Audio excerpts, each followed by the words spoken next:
Assalamualaikum warahmatullahi wabarakatuh. Hari ini hari Senin, tanggal 6 Maret 2023. Tepatnya umur cabai kita di 69 hari setelah tanam. Adapun kegiatan kita di sore hari ini, sore menjelang malam, yaitu melakukan penyemprotan yang ke-26 kali.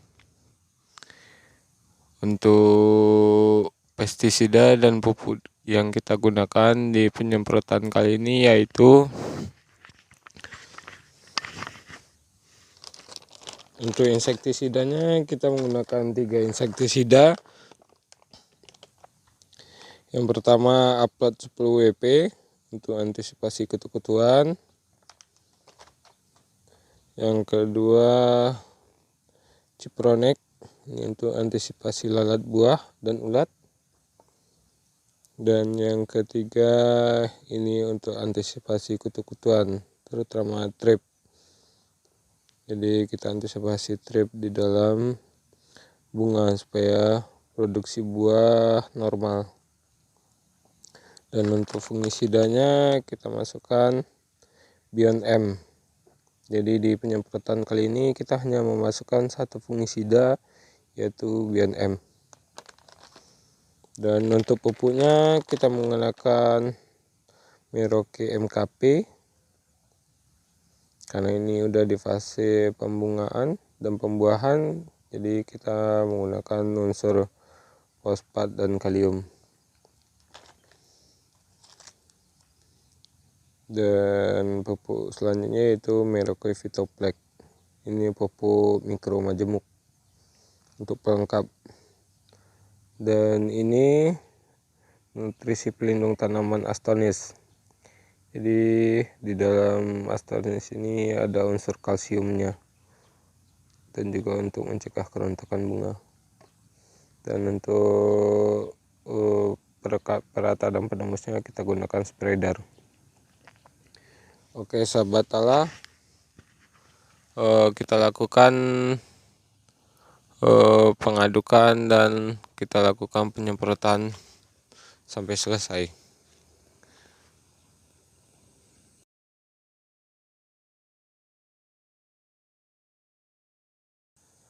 Oke, baiklah sahabat Tala, kita sedikit berbagi ilmu di penyemprotan yang ke-26 ini. Kenapa kita menggunakan pestisida dan pupuk ini? Di penyemprotan yang ke-25 kemarin, kalau sahabat Tala mengikuti video kita sebelumnya, itu kita menggunakan 3 insektisida, yaitu Movento kode cara kerja 4A dan 23, Vampir itu 13 dan 1B, dan yang ketiga yaitu Nomite itu cara kerja 21A. Jadi di penyemprotan yang kali ini kita menggunakan bahan aktif dengan kode cara kerja yang berbeda, yaitu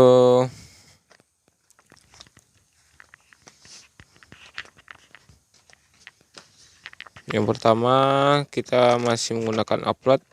Ini udah kesekian kalinya kita menggunakan Aplat karena menurut kita bahan aktif buprofezin ini sangat bagus dalam mengendalikan atau membunuh kutu-kutuan, terutama tungau.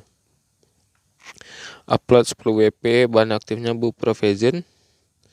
Ini kode cara kerjanya 16, dia termasuk ke golongan buprofezin. Dan yang kedua yaitu Cipronek. Ini bahan aktifnya Profenovos dan Sipermetrin. Kode cara kerjanya 1B dan 3A. Dia termasuk ke golongan organofosfat dan piretroid. Dan yang ketiga Double-Mectin 36 EC. Jadi dari penyemprotan awal sampai sekarang kita selalu menggunakan Abamectin yang konsentrasinya 36 gram per liter. kita nggak pernah menggunakan abamectin yang konsentrasinya 18 gram per liter, karena menurut kita yang 36 EC ini lebih baik ketimbang 18 EC. Ini bahan aktifnya abamectin, kode cara kerjanya 6, dia termasuk ke golongan avermectin.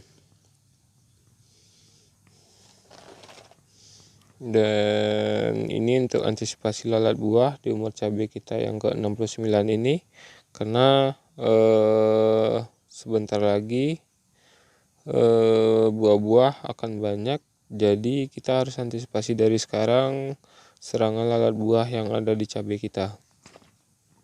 Dan yang ini untuk antisipasi trip, terutama trip yang ada di dalam bunga buah, supaya tidak mengganggu pertumbuhan buah.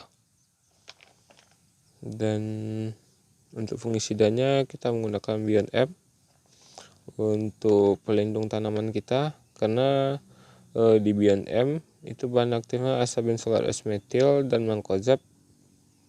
Kode cara kerjanya P1 dan M3. Jadi kita imunisasi istilahnya tanaman kita, karena di sini ada asabenzolat S-metil. Jadi kita melakukan pengendalian dari awal sebelum fase pembuahan. Jadi untuk antraknosanya sendiri, kalau menurut kita antisipasinya dari awal, bukan di saat baru proses pembuahan. Dari di awal itu kita udah antisipasi antraknosa, pokoknya penyakit pada tanaman kita harus kita antisipasi dari awal. Terutama mulai dari umur 15 hari itu kita udah antisipasi penyakit, terutama yang disebabkan oleh jamur. Jadi jangan untuk pengendalian antraknosa, menurut kita mudah-mudahan cabai kita terhindar dari antraknosa, dan kita hanya bisa berharap dari Allah Subhanahu wa Ta'ala, dan kita hanya bisa berusaha. Tapi kalau menurut kita pengendalian antraknosa itu dilakukan jauh-jauh hari sebelum terjadi pembuahan, karena sifatnya jamur itu ada di dalam sel tanaman, karena kita tidak tahu kapan dia melakukan serangan, kecuali kutu-kutuan atau ulat, itu bisa kita lihat dengan kasat mata.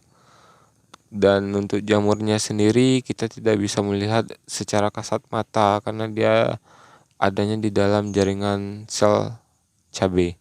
Jadi kita harus antisipasi jauh-jauh hari sebelum terjadi fase generatif. Itu menurut kita pengendalian yang lebih baik, karena mencegah lebih baik daripada mengobati. Dan untuk pupuknya sendiri kita menggunakan Merauke MKP yang kandungannya fosfat dan kalium, karena di fase generatif ini menurut kita sudah mulai mengurangi unsur N, supaya buah cabai kita itu padat, jangan lembek. Dan ini kita menggunakan Vitoplex untuk mikro majemuknya, pupuk pelengkapnya. Nah, di sini ada mangan besi, tembaga, molybdenum, zinc, dan boron yang sangat dibutuhkan oleh tanaman cabai kita. Dan ini nutrisi pelindung tanaman. Untuk unsurnya di dalam sini yaitu ada kalium, kalsium, dan boron dalam bentuk siap serap. Jadi ini kita untuk antisipasi kekurangan kalsium, terutama kerontokan bunga atau kerontokan buah, supaya produksi kita membaik. Syukur-syukur bisa dapat 2 kilo 1 batang. Amin.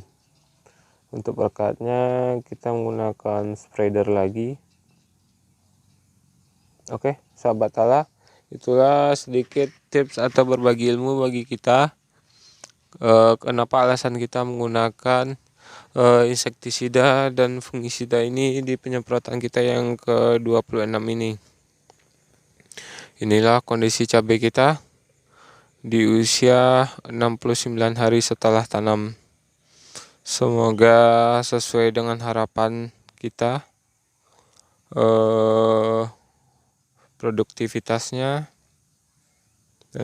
dan kita selalu tekankan, kita sebagai manusia hanya bisa berharap dan berusaha, dan semuanya itu Allah yang nentukan. Dan kita sudah lama tidak kasih tahu ke sahabat Allah, dan ini bertujuan hanya untuk berbagi ilmu, bukan ajang pamer-pamer tanaman, karena sejatinya ilmu yang dititipkan Allah Subhanahu wa Ta'ala kepada kita, kita bagikan kepada orang lain, itu akan menjadi amal jariah bagi kita.